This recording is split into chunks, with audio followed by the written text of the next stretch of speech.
disso.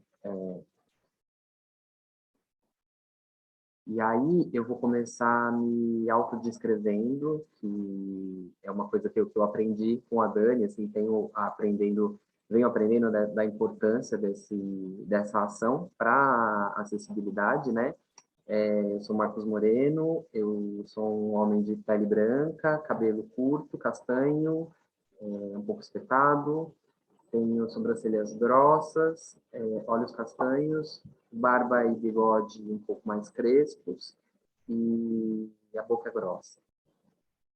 Eu estou idealizando esse projeto, que eu lembrei que esqueci, que está contemplado pela 29ª edição do Programa Municipal de Fomento à Dança para a cidade de São Paulo, um programa fundamental aí para a produção artística da dança independente na cidade. E é um projeto que ele está chegando agora no fim, essa é a última semana do projeto, a gente tem algumas ações aí nesse processo todo que durou cerca de 17 meses, a gente está há mais de 1 ano e meio desenvolvendo o projeto. Esse projeto contou com muitas ações, começou no meio da pandemia, com umas ações um pouco mais... bom, a gente segue no meio da pandemia, né? Mas começou naquele momento um pouco mais grave da pandemia, com ações um pouco mais virtuais, a gente produziu um videodança, depois eu circulei o Instante Já, que é um trabalho solo meu, e do qual eu tive a alegria e a chance de ter a audiodescrição da Dani numa primeira versão lá em 2019 ao vivo e agora numa versão virtual que a gente lançou pelo portal Mood, estava aí circulando nas plataformas para quem quisesse ter essa experiência aí de assistir um trabalho com audiodescrição sem necessariamente estar no teatro com o fone, né? Então a gente criou essa experiência aí. E aí, agora, mais recentemente, a gente estreou o Sempre Mais Que Um, que é um trabalho que eu estou dirigindo, não estou em cena, e é um trabalho com um coletivo de artistas, são 5 artistas que estão comigo, e que a gente está circulando na cidade, e ainda aproveito para deixar aqui o convite para vocês. Amanhã tem na Embi Morumbi, às 3 da tarde, sexta e sábado no Casulo, às 20 horas, as apresentações são todas gratuitas, então é só chegar e aí a gente encerra o projeto. E aí, agora entrando um pouco mais no nosso assunto mesmo, esse encontro, que é o Dança e Acessibilidade, Audiodescrição em Processo, que foi um nome aí dado para esse nosso encontro, ele era uma ação que nem tinha sido prevista nesse projeto, mas é um assunto que me interessa tanto e aí essa parceria que a gente vem construindo, aí a Dani fez audiodescrição de outros trabalhos meus, eu achei que valia muito a pena a gente poder ter esse momento de encontro para falar desse assunto, que eu acho que é fundamental, assim, da gente frisar e cada vez mais trazer ele em evidência nas nossas produções artísticas. Eu sinto muita carência de estando e acompanhando, né, os equipamentos culturais, os processos artísticos todos, que a gente possa incluir todas as ferramentas possíveis ligadas à acessibilidade e transformar isso numa maneira, em algo que seja palpável e natural, assim, falta dessa naturalidade de, ter ali a acessibilidade disponível, né? Eu sei que é complexo, as pessoas não estão habituadas a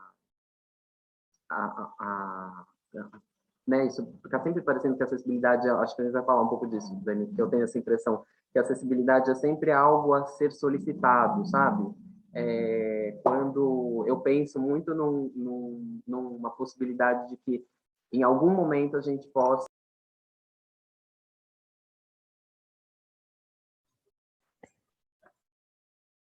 Cortou meu áudio aqui. Quando, na verdade, eu fico pensando que o ideal seria que a gente pudesse ter o recurso ali disponível para que o público que tem essa necessidade, né, possa só chegar no teatro, hoje eu quero assistir uma sessão, e tenho ali a possibilidade de ter áudio de descrição, ou de ter libras, enfim, de ter esses recursos aí. A gente tem avançado bastante, acho que nas ações mais ligadas à acessibilidade física, né, mais ligadas à mobilidade. Então, por exemplo, eu trabalho na oficina cultural Oswald de Andrade. E é um espaço que tem essa acessibilidade de rampas, de banheiro PCD, né? Tem esse lugar que um cadeirante pode acessar, mas que, por exemplo, é um equipamento cultural que não tem essa disponibilidade de acesso a Libras, acesso à audiodescrição em todas as sessões, como nenhum equipamento cultural tem isso, né? Mas eu sinto que a gente vem conseguindo, com algumas ações pontuais, estimulando esse processo e trazendo isso para os projetos. Assim, esse foi um projeto que a gente conseguiu trazer bastante em algumas ações. Assim, não deu para fazer sessões com audiodescrição em todas as apresentações, mas a gente foi fazendo isso na medida do possível, dentro do orçamento que a gente tinha, e, enfim, e equacionando tudo isso para promover esses acontecimentos aí. Então, sem mais delongas, que eu já estou falando aqui um montão, vou apresentar a Dani e passar um pouquinho a bola para ela, mas o intuito dessa conversa é a gente abrir mesmo um canal de discussão e queria escutar coisas da Dani aí, porque ela é artista, faz audiodescrição e aí transita por esses mundos aí. E para a gente ir seguindo nessa conversa e abrir para as perguntas que a gente tiver. Então, audiodescritora, artista, pesquisadora, diretora, intérprete e criadora de Dandá, Grupo Experimental de Dança. Daniela Forquete é graduada pela Faculdade de Fonoaudiologia da PUC, é doutoranda em Arte da Cena pelo Instituto de Artes da Unicamp, é mestre em Estudos da Comunicação pela PUC, fez curso de extensão EAD, audiodescrição de fotografia, cartazes e outras imagens estáticas pela UFPE, no Ceará, e especialização em audiodescrição pela UFJF em Minas, e Linguagens das Artes pela USP. É consultora pelo MM Acessibilidade Cultural. Dani, acho que vou passar um pouquinho para você agora. E a gente combinou aqui umas perguntas para irem guiando, assim, coisas que eu tinha vontade de perguntar para ela, mas se você quiser falar um pouquinho aí um pouco da sua trajetória mesmo, assim, acho que a gente pode começar te escutando e sabendo de onde que veio esse interesse de abordar esse assunto aí no seu caminho, na sua trajetória. Primeiro, obrigada pelo convite, Marcos, a Rúbia que está aqui no Portal Mood também nos ajudando, nos apoiando. Muito obrigada pelo apoio. Eu vou me apresentar. Eu sou Daniela Forquete, eu sou uma mulher cis, de pele branca, tenho 50 anos, tenho os cabelos castanhos avermelhados, lisos e curtos na altura do queixo, olhos castanhos grandes, nariz médio, boca pequena. Hoje está um dia frio, então eu estou com uma blusa rolê, que é uma gola alta, vermelha, uma cacharel por cima marrom, e eu estou sentada aqui no escritório com uma estante com livros atrás. Eu sou mãe de um menino com deficiência, ele se chama Guegué, e também é um artista, ele se interessa muito pela música. E é um prazer estar aqui com vocês. Eu sempre falo que a autodescrição, mais do que uma necessidade, é uma ação afirmativa, mesmo que a gente não tenha pessoas com deficiência no nosso espaço, esse trabalho está sendo gravado, e é um exercício de escuta. Através da escuta, quanto mais a gente escuta, mais a gente aprende a fazer, e a gente aprende na prática. Então, para quem quiser aprender a se autodescrever, começa pela cor da pele, e aí você vai de cima para baixo, pensando cabelo, olhos, nariz e boca. Fala da sua roupa e o lugar que você está. De um jeito bem simples e rápido, em 30 segundos a gente consegue acessibilizar, e você não precisa de um profissional para fazer isso. Por isso que é uma ação afirmativa, porque é uma ação individual. E quanto mais indivíduos abraçarem essa causa, mais a gente torna o meio acessível, né? Então, uma das minhas várias descobertas ao longo do meu processo de pesquisa e de muitas aprendizagens diferentes, é que eu tenho várias interfaces de uma pessoa ativista. Eu comecei como fono na PUC, eu me formei em 94 e eu fazia parte do centro acadêmico. E eu me lembro que nessa época, de 91 a 94, eu era do centro de fonoaudiologia e era o único que tinha representantes mulheres. Todos os outros representantes eram homens. Então, de 1990 para cá, eu fico feliz que as coisas melhoraram e nós temos muito mais representantes no meio estudantil e na política. Ainda dispare, né? Ainda temos menos, uma quantidade menor de mulheres, mas já temos mulheres mais nessa frente. E aí esse ativismo, ele foi me levando a outros lugares, né? No meu trabalho, eu procurava sempre me engajar em causas sociais. Então, eu tive a oportunidade de fazer parte de um trabalho ligado ao professor Paulo Freire, por isso 50 anos, não é? Eu tive a oportunidade de conviver com ele em algum momento na PUC, e era o núcleo de trabalhos comunitários, e desse núcleo eu fazia formação pelo Brasil. Era uma parceria da universidade com as ABBs, comunidades, e a gente fazia formação de educadores para atenderem crianças e jovens nesses espaços que são clubes, espaços culturais. E aí, vendo a realidade do Brasil, eu comecei a ver o quanto nós somos privilegiados. Então, no lugar da ação afirmativa, a gente também tem que se perceber o quanto eu sou privilegiada em detrimento de quantas outras pessoas que têm necessidades específicas, né? Então, eu penso que a acessibilidade, ela é mais do que um recurso, mas é um lugar em que coloca as pessoas numa relação de equidade e não de igualdade. Uma relação de igualdade, as pessoas não têm a mesma chance de acesso às informações, acesso à escola, à universidade, mas uma relação de equidade, sim, porque na equidade eu vou dar mais para quem precisa mais e quem precisa de menos auxílio eu dou menos. Então, não é igual, né? Então, a gente não pode achar que a palavra igual é bom, né? Como a palavra normatização.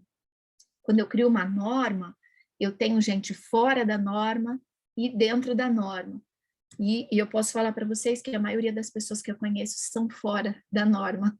E eu me incluo excluindo da norma também, não é? Então, a gente tem que começar a rever esses conceitos, não é? E eu acho que ser uma pesquisadora é esse lugar que me interessa, de entender por que existem esses conceitos, como rever esses conceitos, e muitas vezes como subverter esses conceitos, né? No sentido de poder abrigar mais pessoas, que mais pessoas se sintam bem-vindes, e não bem-vindas, como a gente falava, que é uma outra forma, né? As pessoas hoje em dia usam o E como uma ação afirmativa também de incluir pessoas trans, não é? Então, a acessibilidade, ela pode também ser nesse sentido, de incluir outras pessoas que não só pessoas com deficiência, né? A acessibilidade, ela pensa na desigualdade social, econômica, ela pensa na falta de equiparidade de gênero, de raça, não é? Então, a acessibilidade é um lugar que me interessa muito.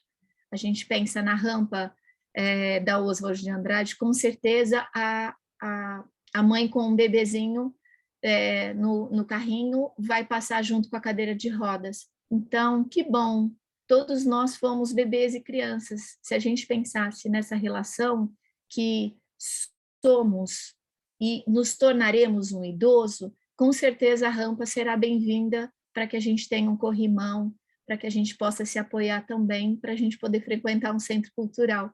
Então, a gente deixa de fazer as coisas para pessoas com deficiência e passa a fazer para todos. E esse todos a gente tem que incluir a gente também, porque com felicidade a gente vai envelhecer e vai querer fazer parte do meio, não vai querer ficar em casa, vai querer sair, assistir as peças, as danças, ir no teatro, fazer parte do mundo, né? E a acessibilidade permite que todas as pessoas façam parte do mundo. Obrigado, Dani. Queria aproveitar aproveitar que você começou falando, né, desse todo, né, mas daí fazer uma pergunta assim para um recorte um pouco mais específico que tem a ver com essa sua relação do processo de criação mesmo, assim, né? Então, como é que eu fico muito curioso, assim, eu sei um pouco porque, né, a gente já fez coisas juntos e aí eu também fui entendendo que porque é muito assim, não sei de quem está aqui qual é a relação assim de proximidade com esse processo da audiodescrição, mas eu achava que era ela vai lá, né, e vai descrevendo. Eu achava que era um negócio assim, a minha primeira sensação era essa, assim, quando eu fui ver alguns trabalhos, né, e sabia do recurso e tal, e também até uma vez antes de fazer, assisti um trabalho com fone e falei, né, deve ser, sim, tem uma coisa toda ali por trás, estruturada, mas eu não tinha noção do tamanho da complexidade, assim, e da dedicação que é em cima de uma única obra, né? Porque, assim, só para compartilhar com vocês, aí a Dani vai falando um pouco melhor, assim, do processo. Mas ela, tipo, tem uma coisa de ir num ensaio, assistir o ensaio, entender o contexto, assim, entender o processo, me fazer mil perguntas, que às vezes, né, quando a gente está nesse lugar um pouco da criação ali, tem umas coisas bem abstratas, assim, que você não e que é muito legal para o processo criativo, porque de repente você tem que elaborar, né, transformar a coisa em algo palpável para dizer para a pessoa, assim. Então, não, Dani, acho que eu estou pensando um pouco por aí, os temas de discussão são esses, e aí com todo esse caldo de informação, é que aí ela vai construir um roteiro para estruturar o trabalho e dar início ao processo da audiodescrição, que acontece ao vivo, né? No caso do vídeo que a gente lançou, foi gravado, mas no geral, quando você faz a audiodescrição de um trabalho cênico, é ao vivo. Então, eu queria que você contasse um pouco deu uma introdução aqui, mas contasse um pouco desse processo de construção que é a audiodescrição de um trabalho cênico. Eu quero retomar, primeiro, para quem nunca ouviu falar o que é essa palavra, audiodescrição, ela é um recurso de acessibilidade comunicacional, ela é uma tradução do que é visual para palavras para pessoas com deficiência visual, né? Então, o primeiro público, eu chamo o público principal, que a gente quer atingir como massa, são pessoas com deficiência visual, pessoas com baixa visão e pessoas cegas. Você tem que pensar que, primeiro, é um público bem heterogêneo, porque nós podemos ter na plateia pessoas que nunca enxergaram, pessoas que já enxergaram e ficaram cegas, pessoas com baixa visão e pessoas que enxergaram e têm um resíduo visual. Então, a primeira dúvida das pessoas é, eu descrevo a cor ou não, já que a pessoa é cega? Eu falo, eu não sei, no público pode ser que tenha alguém que não enxerga, mas que já enxergou um dia, ou pessoas que nunca enxergaram, mas que a cor é um conceito, como qualquer outro conceito, ela se interessa por conhecer o que faz parte dali. Então, foi um aprendizado para mim, eu estava até retomando aqui, quando que eu comecei a estudar, não é? Em 2012, eu estava fazendo um curso na Pinacoteca do Estado de São Paulo, que é um curso que eu recomendo muito, é uma formação na área de museu para trabalhar com a inclusão e com o público de educação especial. E a Pinacoteca oferece essa formação, muito boa. E aí eu fiz com a professora Amanda Tojal, e foi lá que eu ouvi sobre audiodescrição em 2012, eu também não conhecia. Então, era uma pessoa que trabalhava como fono na época, e engravidei em 2012. E a partir desse momento, eu fiz uma migração de profissão. Então, por 25 anos eu trabalhei como fono, em 2012 eu descobri essa profissão nova, era uma profissão muito recente no Brasil, não tinham pouquíssimas pessoas que faziam, e eram pessoas que se formavam fora do Brasil, não tinha essa formação aqui no Brasil, pessoas que estudavam fora, né? E aí eu comecei a ver que seria talvez mais interessante, já que eu ia ter um bebê, e aí eu poderia trabalhar mais em casa, fazendo as gravações, quer dizer, era uma vida mais desregrada no sentido de facilitar para quem tem um bebê, já que uma clínica você tem que diariamente fazer o atendimento. Então, eu basicamente fui migrando para esse lugar. E fui descobrindo a audiodescrição, ela pode ser muito asséptica. Então, tem uma linha dos Estados Unidos, não é? Que eles enfatizam muito a noção de ser claro, conciso e objetivo, mesmo para ambientes mais artísticos. E outra linha mais europeia que busca um pouco mais a poética. Claro que sempre teremos audiodescritores misturados em ambas as partes, mas eu tive a oportunidade de estudar com todos, eu posso falar, com todos os principais audiodescritores que começaram com esse trabalho no Brasil. E eles, entre si, têm opiniões bem diversas. Então, para mim, isso foi muito rico, porque eu fui aprendendo o que cada um e o ponto de vista de cada um e a origem de cada um para poder construir a minha formação, né? Então, eu sempre falo para as pessoas que já fizeram um curso comigo de introdução, não estude só comigo, procure outras pessoas para que você possa ter outros pontos de vista, para que você possa construir o seu trabalho baseado não só no que você escuta, mas na experiência diversa das pessoas. Mas na arte eu tenho um ponto em comum. Eu não acho que na arte a tradução deva ser ascética. Eu acho que ela tem que ser poética. O quanto de poético, quem vai me falar é o artista. Então, Marcos me chama para trabalhar. Eu ofereço esse serviço de audiodescrição. Eu tenho um tanto de engajamento do artista para o tanto de roteiro poético. Se eu tiver pouco engajamento do artista e da produção, ele vai ser um pouco mais ascético.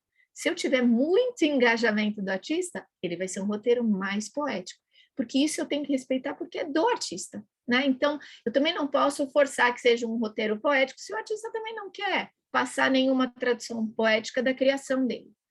Então, é importante que o artista saiba, né? O resultado final inclui nessa fórmula que é a soma do que eu conheço com o seu conhecimento e a gente cria uma terceira coisa para se transformar nesse roteiro que vai ser compartilhado pela narração.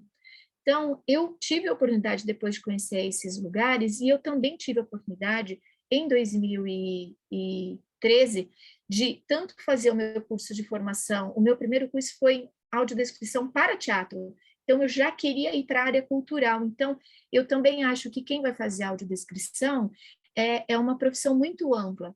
Eu me especializei na parte cultural, e a parte cultural é ampla, porque você trabalha com teatro, com dança, com circo, com ópera, com espaços museológicos, exposições. Quer dizer, cada um desses já é um universo, né?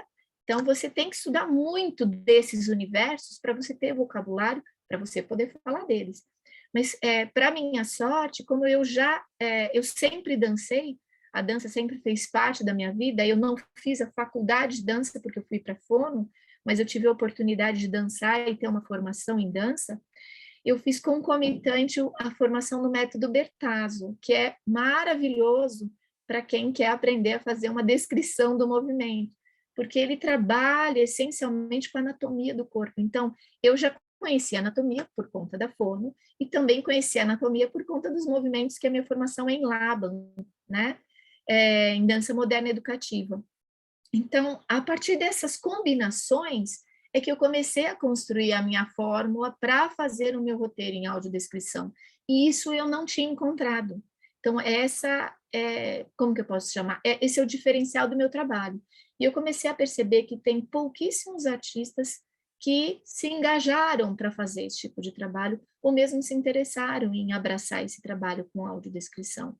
E então, eu digo que essa fórmula ela tem que ser uma linha, um diálogo, não pode ser um monólogo. Parece para quem vê de fora que é eu só descrevendo o que eu vejo, mas na verdade é um diálogo ali intrínseco muito grande antes, que depois na hora ele tem que ser orgânico, né? Porque eu também tenho lá ele escrito, mas se eu ficar lendo e eu perder o olho de quem está se movimentando, ele não vai ser síncrono, ele vai ser assíncrono.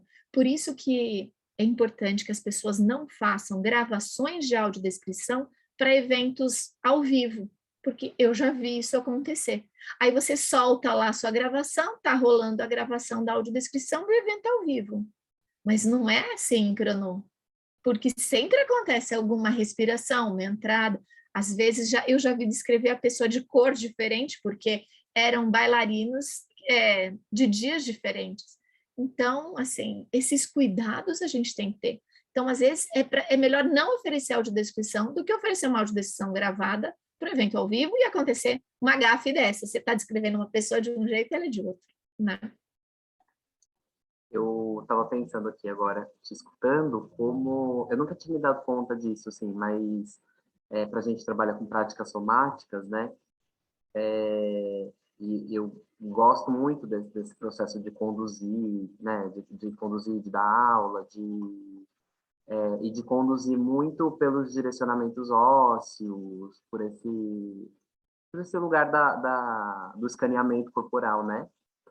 E como realmente, assim, tem muito a ver com a audiodescrição, nunca tinha parado para pensar nisso, assim, e eu fico o tempo inteiro descrevendo o movimento, e tem um exercício que eu sempre proponho bastante para quando eu estou conduzindo alguma coisa, como eu tenho uma busca meio incessante, assim, por trabalhar o estado presente das coisas, né, o presente é meu assunto aí da vida, eu tenho um enunciado que eu sempre dou nesses processos, que é tipo, se você está movendo uma articulação, tenta ter consciência de qual articulação você está escolhendo mover. E aí, tipo, e reforçando essa coisa de ter a consciência, de escrever para si o movimento que você está promovendo, assim, mesmo que seja uma descrição interna ali, muito pessoal, né, da pessoa que está fazendo, cada um descrevendo para si, mas isso foi, te escutando agora, eu fui fazendo essas conexões, assim, de nossa, ó, e aí eu fiquei, e agora no começo fazendo minha autodescrição super tenso aqui, até esqueci de falar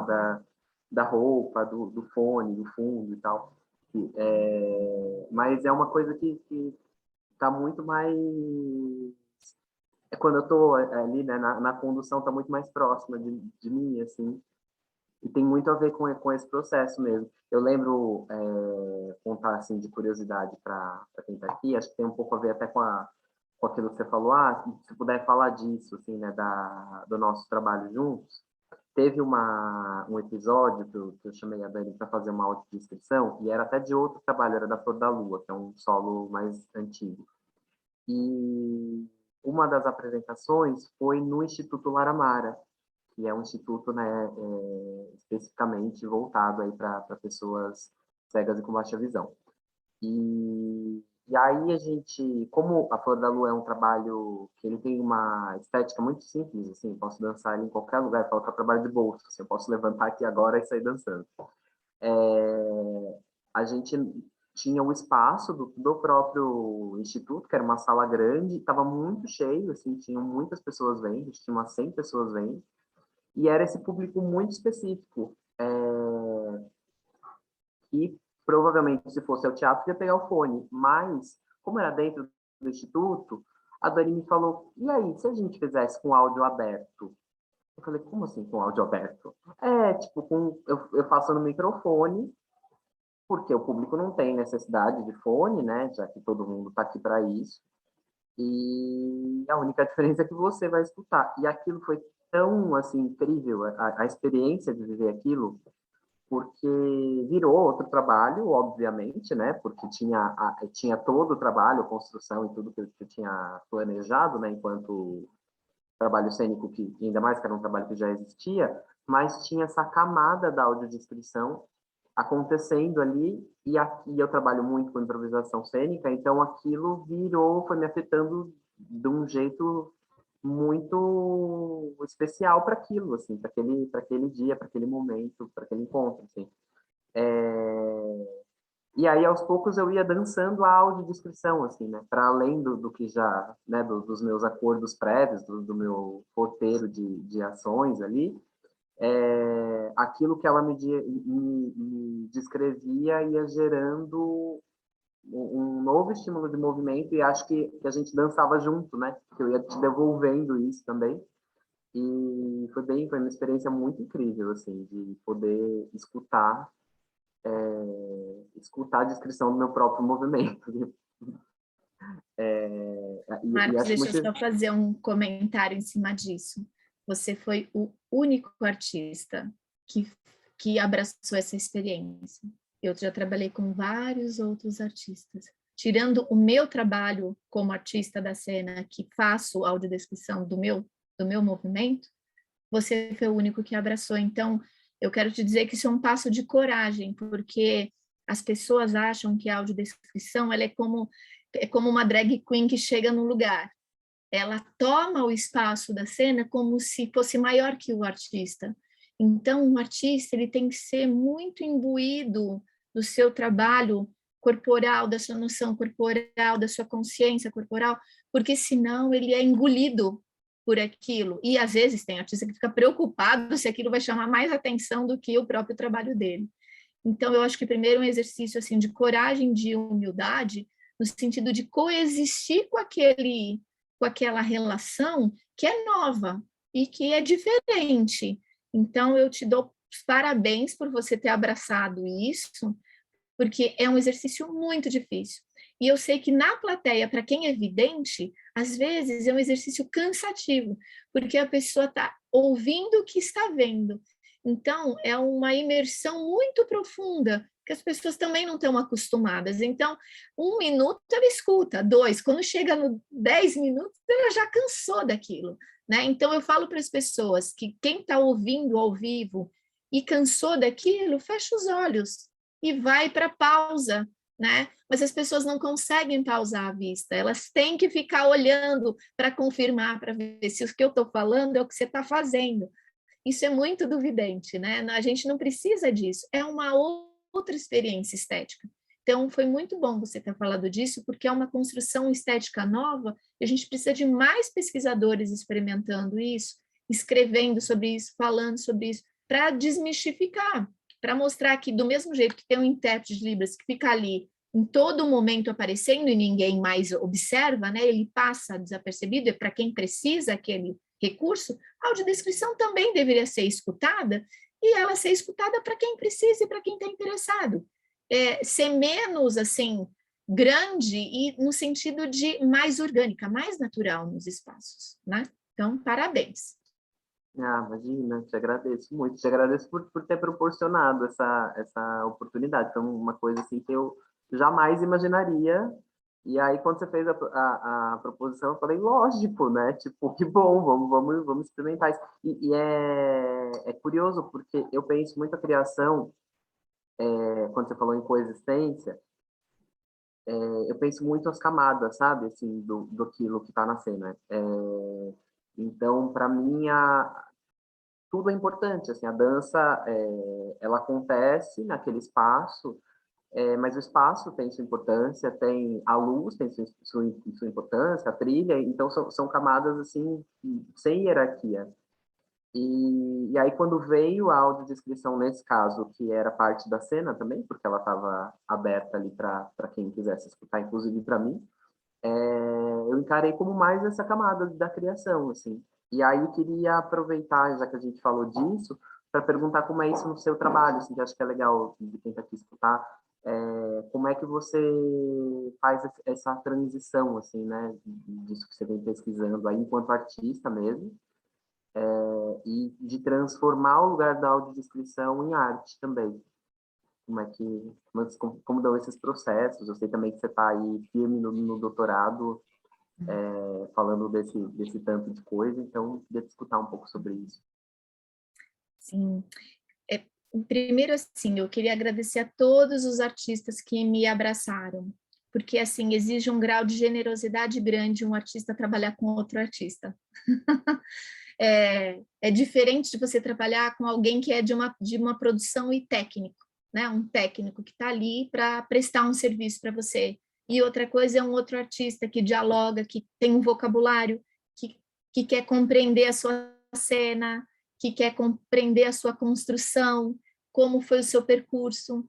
É diferente a relação, né? Então, no meu trabalho, eu fui me construindo também. Então, eu já trabalhava com dança, paralelo ao trabalho de fono. Então, eu comecei o meu trabalho em dança os meus primeiros trabalhos como professora de dança foi com um trabalho de aproximado de dança e terapia. Não era uma dança terapia, eu tive a oportunidade de fazer um workshop com a Maria Fuchs. Na época ela tinha 80 anos e ela rolava pelo chão, então ela era muito inspiradora. Eu via aquele corpo assim pulsando vida, eu falava, gente, quero chegar aos 80 como ela. Então, assim, foi muito inspirador para mim. Então, os meus trabalhos eram de dança com pessoas com deficiência, tentando aproximar a linguagem, como eu era uma fono, usar da dança para que as pessoas pudessem se expressar melhor. E expressão não é só vocal, né? Não é só oralizar, mas é uma expressão corporal, uma expressão facial, as pessoas se expressarem juntas. Então, a dança, eu fui saindo do setting terapêutico e fui caminhando em direção à arte, porque eu via que na arte todos eram bem acolhidos. E no setting terapêutico, a pessoa ficava ali na sua sessão individual. Então, a dança, ela começava a promover para mim um espaço que as pessoas poderiam se comunicar de maneiras diversas. Então, nos meus grupos, eu nunca trabalhei com um grupo, assim, dança para cegos, dança para surdos, dança para pessoas na cadeira de rodas. Não, eu sempre tinha grupos mistos, que eu chamava, e era muito intuitivo isso, porque eu não tinha quem me espelhar. Pensem que eu comecei em 94 a dar aula de dança, e depois que eu fui ser audiodescritora. Então, eu só era fono antes, eu não tinha essa bagagem. Eu tinha algo terapêutico apoiando a minha parte de dança, mas não era como audiodescritora ainda. Então, eu fui caminhando e vendo que quanto mais diverso o grupo, melhor era a comunicação, porque a pessoa que era cega podia caminhar empurrando a cadeira da pessoa que estava sentada na cadeira de rodas que via para ela a direção. Você entendeu? É uma soma de potências e não de ausências, né? Então, a gente trabalha com o lugar da potência. E eu tive a oportunidade de fazer uma formação de professor em 2007 com o Alito Alessa, em Danceability. Eu fiz o curso dele, que é um curso condensado de uma semana, excelente também, que eu recomendo para todos. Então, eu já estava trabalhando com dança quando eu vi como um oásis no deserto essas pessoas, assim, falando, meu Deus, tem alguém maluco que nem eu que está fazendo isso. E aí eu fui estudar e pesquisar isso, e foi desse lugar, dessa experiência que eu já tinha antes, quer dizer, eu já sabia o que era o corpo de uma pessoa com e sem deficiência, de uma pessoa vidente, não vidente, de uma pessoa surda. Eu conheço de comunicação de todas as formas que você possa imaginar, então eu não sou uma intérprete de Libras, mas utilizo da Libras para conversar, se eu precisar, como uma língua. Eu conheço o Braille, eu conheço pranchas de comunicação, que era a minha especialidade, que é o que o meu filho usa, ele usa sistemas de comunicação alternativa com voz. Toda essa diversidade abriu a minha cabeça, em vez de fechar, ela abriu a minha cabeça. E eu falei, a audiodescrição acho que tem que ser assim, aberta desse jeito. Então, eu não vou focar só no público com pessoas com deficiência visual. E aí eu comecei a somar esse público todo que eu atendia antes, eu falei, mas uma pessoa surda cega pode se beneficiar. O surdo cego, ele geralmente vem com um guia intérprete junto com ele para uma sessão, porque ele pode usar o método que se chama Tadoma, que é aqui no rosto, ou a Libras tátil na mão, ou a língua de sinais na mão, tem muitas variações. Então eu falava, olha que ótimo, se o guia intérprete colocar o fone de ouvido, ele vai ter mais agilidade para traduzir o que ele precisa falar para o surdo cego do que ele ter que pensar na palavra de como traduzir o meu movimento. Porque ele teria que ser o audiodescritor e o guia intérprete não faz um curso para essa tradução. Então, eu comecei a ver que a gente podia ampliar o nosso público. E eu comecei a ver que crianças poderiam se beneficiar, então eu percebia que as crianças, quando ouviam audiodescrição, tinham mais atenção, elas não ficavam lá se mexendo que nem pipoca dentro da cadeira, porque a gente pontuava as coisas que ela estava vendo, que para um idoso ia beneficiar, porque às vezes ele não enxergava tão bem, ou ele não tinha tanta paciência de ficar prestando atenção, tirava um cochilo de vez em quando, e aí quando voltava tinha alguém lá cochichando o que estava acontecendo. E aí eu comecei a ver que a audiodescrição também é ampla. não é só para o público com deficiência visual. Ele é para esse público, mas ele se presta para muitas outras coisas. E aí eu comecei a fazer esse trabalho de pesquisa, de juntar o que eu já conhecia dessas pessoas com esse meu trabalho de pesquisa, e eu comecei a fazer um trabalho autoral, eu vou chamar assim, de dançar com os olhos vendados, porque eu já fazia isso desde 2007. Então, eu sempre dancei de olhos vendados, mas eu não me vendo para ser uma pessoa com deficiência visual. Eu me vendo para eu ter uma experiência estética diferente. Quando eu me vendo, eu abro os meus outros sentidos. Então, eu sinto o cheiro melhor, o meu tato se amplia, a minha audição se aguça. Então, eu entro num outro lugar, porque eu sou uma pessoa vidente, e eu entro no outro lugar do meu corpo, que para quem trabalha com consciência corporal sabe o quanto é importante a gente fechar os olhos e se perceber, não ter um espelho na frente, não ter nenhuma outra referência, além da nossa mesma, do nosso corpo. E aí, desse trabalho autoral, eu fui dançando muito com pessoas surdas cegas e com pessoas com deficiência visual. E fui adquirindo o que eles têm como experiência de mapa mental, fui adquirindo uma naturalidade, e a partir desse lugar é que eu me tornei audiodescritora. Então, primeiro tinha esse corpo para depois descrever, não é? Então, eu sempre convido as pessoas a fazer essa experiência estética, de ficar de olhos fechados, não para ocupar o lugar de uma pessoa com deficiência visual, porque isso jamais seremos. Porque você abre o olho a partir do momento que você quiser. Então, você já teve a informação, você já tem a informação privilegiada, você chegou no lugar, você já sabia como era o lugar, então não é a mesma coisa. Mas é uma outra experiência que você vai ter desse lugar, para que você possa construir a sua experiência estética desse lugar, de não ver, mas de perceber de outras formas. E aí eu comecei a fazer as minhas autodescrições, e eu comecei a usar um headset durante as apresentações. E eu vi que isso não tinha fora do Brasil. Eu fui procurar pesquisar fora do Brasil se tinha alguma coisa parecida. E até agora eu não conheço pessoas que dançavam e se autodescreviam simultaneamente. Depois eu comecei a ver que as pessoas começaram a estudar um pouco mais, mas eu ainda continuo nessa minha pesquisa estética, mas eu, do doutorado, eu migrei para um trabalho de pesquisa, experiências performáticas em espaços museológicos, em exposições.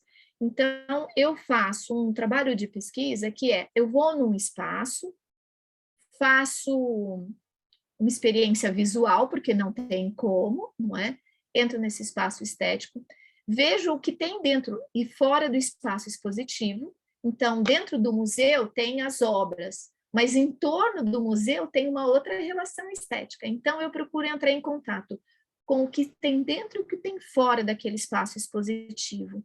E aí eu crio a minha experiência estética, que eu danço de olhos vendados, a partir dessa relação que eu tenho com o meio, e faço as minhas descrições, porque aí a descrição ela é criada junto. Então, a minha autodescrição ela é o tempo inteiro, como você faz a sua quando você está construindo. Só que você não compartilha quando você dança, e eu compartilho a minha. Mas se você pensar, a gente está fazendo coisas muito parecidas. Mas isso é um trabalho de dança que é adquirido por uma linha de pesquisa, não é todo mundo que dança que faz isso. Então, também é interessante que as pessoas percebam que isso não é porque você dança que você já nasceu um expert em consciência corporal. É a partir dessa experiência somática, dessa experiência com o corpo, que eu fui aprofundando os meus trabalhos de audiodescrição no meu trabalho de experiência estética. Então, desde 2013, tudo que eu faço, eu descrevo. Isso dá muito trabalho, porque qualquer coisa que eu compartilho descrevendo. Então, qualquer fotinho, qualquer imagem, qualquer coisa que eu vou falar, eu me autodescrevo. Isso é um comprometimento muito grande, que nem todo audiodescritor tem. Porque tem audiodescritor que ele é audiodescritor no trabalho, mas na vida pessoal dele ele não faz isso. Eu não questiono se a pessoa é ou não é. Eu sei que eu, na minha experiência, eu tenho amigos com deficiência visual, eu trabalho com isso. Então, para mim, eu tenho que ser 100% acessível o tempo inteiro. Não tem como ser menos, entendeu? Eu tenho a sensação assim, de um audiodescritor performer, né? No seu caso, assim. Você é uma audiodescritora performer, porque a audiodescrição é parte da sua existência, né? de vida e de vida artística, assim, né? Você não consegue, não é algo que se dissocie, né? Você não bate o ponto da audiodescritora. E aí isso você acaba incluindo como uma ação política, né? Como sua ação de estar no mundo e do que você pode mover com as coisas que você faz pela audiodescrição, né? Como é um lugar que ele parte da ferramenta, mas extrapola esse lugar da ferramenta, né? Vira a própria coisa, assim. Agora, né, te escutando falando sobre isso. Eu queria saber se alguém tem alguma pergunta para Dani, porque o tempo corre, né? Eu olhei aqui no relógio e falei, ixi, tá correndo já.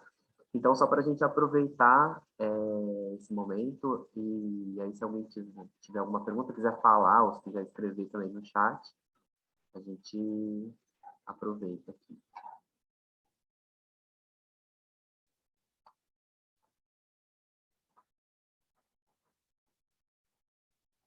Senão a gente segue conversando aqui também, e aí se pintar alguma pergunta... Eu queria agradecer quem está aqui presente com a gente, né? Falar que isso vai ser compartilhado depois, né, Marcos? Sim, Então, se as pessoas puderem ajudar a divulgar também. Válido reforçar isso, assim, que a gente está gravando justamente para deixar disponível também para quem quiser avisar aí as pessoas que não puderam estar aqui com a gente. E eu quero aproveitar para agradecer muito o Portal Mood também, não agradeci no começo, que tem sido um super parceiro do projeto como um todo, assim, de várias ações, tanto nas conversas virtuais que a gente teve aí ao longo desses meses, relacionadas às criações, e também num processo de mediação. A gente inventou aí juntos um processo de articulação e mediação de público, e aí a Rúbia, que está aqui com a gente, foi uma das pessoas que foi. A gente teve uma experiência super bacana em Céus agora, eles propondo um processo de encontro mesmo com o público que estava lá assistindo, de ações físicas, também de conversa. Então foi um projeto bem bacana, assim, de poder contar com a presença deles, e o Portal Multi tem sido fundamental aí para a difusão da dança no país, né? Acho que ia entender esse recurso da internet para além até. Então, só agradeço a presença de vocês e pela articulação mais uma vez. Boa noite. Eu gostaria de fazer uma pergunta. Pode falar, Gislana. Pronto. Eu sou Gislana Vale, sou uma mulher negra não retinta, sou uma mulher de cabelos escuros, olhos castanhos, lábios carnudos, falo de Fortaleza, no Ceará, faço doutorado na Universidade Federal Fluminense e sou consultora em acessibilidade cultural. E a minha pergunta é assim, eu tenho acessado alguns espetáculos de dança e uma grande dificuldade que eu tenho tido, eu sou uma mulher cega, é a audiodescrição, ela é narrada de modo que você não consegue o contato com a linguagem da dança. Por quê? Para mim, a linguagem da dança, ela necessita da música e do bailarino. Mas quando a audiodescrição toma o lugar da música e ela é feita de modo aberto e amplo, e a música não aparece, para mim, a gente perde o sentido da linguagem da dança. Se eu não ouço a dança, como é que eu sei que alguém está dançando? Então, a pessoa fica narrando os movimentos corporais. Isso, para mim, não é dança. É uma narração de movimentos corporais. E aí eu queria ver um pouco essa conversa de vocês é muito interessante. Eu gostaria de ver um pouco a fala de vocês sobre isso. Eu tenho visto isso principalmente em alguns espetáculos que a Funarte tem disponibilizado para a gente assistir. E tenho essa preocupação. Acho que a gente vai perdendo a linguagem. A dança é uma linguagem. Se eu não consigo ouvir a música que o bailarino está dançando, como é que isso é uma dança? Eu começo, Marcos, e aí você pode dar a sua participação especial. Primeiro, obrigado pelo seu comentário e obrigado por você falar da sua experiência estética. Toda experiência estética é única, não é? Então, com certeza, a gente nunca vai agradar todo mundo, isso vai ser muito difícil, mas você está falando uma coisa muito importante.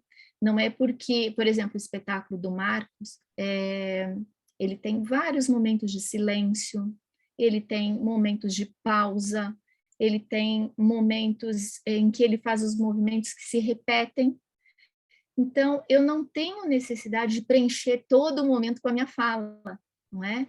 Eu tenho que deixar a intenção do movimento dele aparecer nesses lugares em que também se tem a pausa, se tem os silêncios e se tem as repetições. E eu acho que o que acontece é o que a gente estava conversando antes. Como muitas pessoas não são da área da dança e descrevem sobre a dança, elas às vezes não têm o vocabulário ou não têm o hábito, porque a dança é um vocabulário que, se você assistir bastante, você também vai criando um vocabulário, aí você vai estudar sobre o movimento. Então, você não precisa ser um bailarino para descrever, mas se você conhecer bastante sobre aquele tema, você vai descrever melhor. E eu percebo que as pessoas, às vezes, elas querem preencher o tempo inteiro, só porque tem um silêncio, uma pausa, né? Então, eu acho que é o que o Marcos falou. A cena, ela é composta por luz, por som, por silêncios, por movimentos e pela acessibilidade. E são camadas que transitam entre si. Nenhuma camada pode sobrepor a outra camada.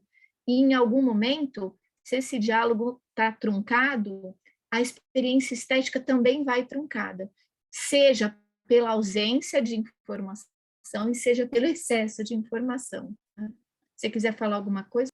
Não, eu só queria complementar, te agradeço também, Gislana, pela pergunta e por estar aqui com a gente, e também por ser uma pesquisadora que está envolvida nesse processo, porque eu acho que, agora só assim, complementando o que a Dani disse, eu acho muito importante que a gente se especialize em algo, né, nas coisas assim. Então, um audiodescritor de dança não é como um audiodescritor de um evento corporativo, né? Como eu estava pensando aqui, acho que talvez a gente tenha mais contato, a gente que é vidente, com Libras, né? E agora na TV tem muito Libras. E aí uma coisa é você assistir um espetáculo, né, no teatro, assistir ou mesmo ver um filme, alguma ação mais cultural que tem um tradutor de Libras, que você vê que o cara, ele é tradutor de Libras nessa área, e outra coisa você vê, sei lá, o cara que está traduzindo a propaganda eleitoral, né? Eu acho que tem um lugar da expressão e da tradução mesmo, né? Porque é muito sensível esse campo no qual você trabalha, assim, da tradução a tradução de uma obra artística, assim, né? Do mesmo jeito que talvez o cara lá está traduzindo um lugar mais corporativo, também tem essa identidade, assim, de ser especializado em traduzir aquilo naquele tom, né? Daquela forma. Então, eu acho que realmente tem essas nuances todas, e aí eu acho muito relevante isso que a Juliana coloca, porque de fato, assim, pode um trabalho que era para ter essa possibilidade de ser um recurso acessível e envolver mais público, pode virar um troço muito chato e a pessoa não querer mais ir assistir, né? Não querer mais ter essa experiência, porque ela fala, pô, por que eu estou vindo aqui se eu não estou podendo experienciar desse trabalho, né? Então, acho muito legal ter essas pessoas que estão pesquisando, né, tem vocês aqui, acho que tem mais gente aí pesquisando essa forma de traduzir de um jeito mais sensível mesmo. Queria ver se mais alguém tem alguma pergunta, senão a gente encaminha aqui para uma fala final, para a gente ir encerrando o papo.